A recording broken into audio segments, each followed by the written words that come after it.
आपको 2 विधानसभा सीट कस्बा और टिंचवड़ के नतीजे सामने आए हैं, जिसमें सत्ता पर काबिज होने के बावजूद बीजेपी अपना 28 साल पुराना किला यानी कस्बा सीट नहीं बचा पाई है। हालांकि टिंचवड़ सीट पर बीजेपी ने अपना कब्जा जमाया है, यानी बीजेपी ने 2 सीटों में से 1 सीट गंवाकर 1 सीट पर अपना कब्जा बरकरार रखा है। बात अगर कस्बा सीट की करें तो साल 1995 से इस सीट पर बीजेपी का कब्जा था।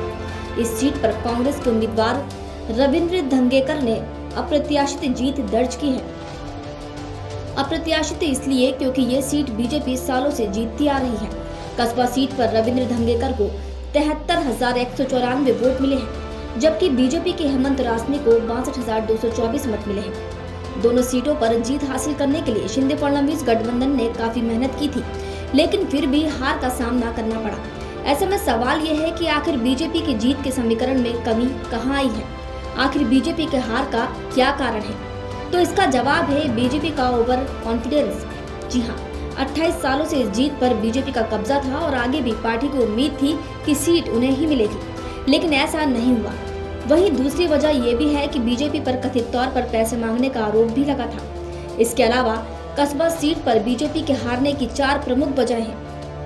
पहली वजह यह है कि बीजेपी ने इस सीट पर ब्राह्मण उम्मीदवार नहीं उतारा था, जिसकी वजह से ब्राह्मण वोट उनसे बिदक गया। ये सीट ब्राह्मण बाहुल्य मानी जाती है। इस सीट पर दिवंगत विधायक मुक्ता तिलक भी ब्राह्मण थी। दूसरी वजह है कि विधान परिषद चुनाव में बीजेपी ने बीमार मुक्ता तिलक को वोटिंग के लिए एम्बुलेंस से बुलवाया था।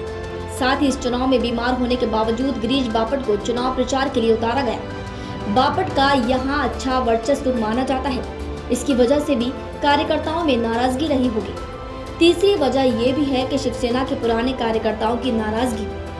पार्टी टूटने के बाद कई शिव सैनिकों ने शिंदे बीजेपी गठबंधन के खिलाफ वोट किया होगा।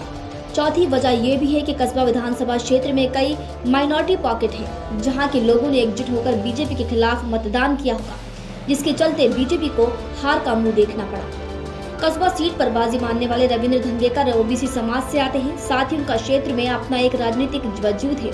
उन्होंने साल 2009 में मनसे के टिकट पर बीजेपी के गिरीश बापट को कड़ी टक्कर दी थी। उस समय बापट ने मात्र 7,000 वोटों से वो चुनाव जीता था। इसके पहले वह कई बार स्थानीय पार्षद रह चुके हैं। साल 2014 में उन्होंने चुनाव लड़ा था, लेकिन जीत नहीं मिल पाई थी।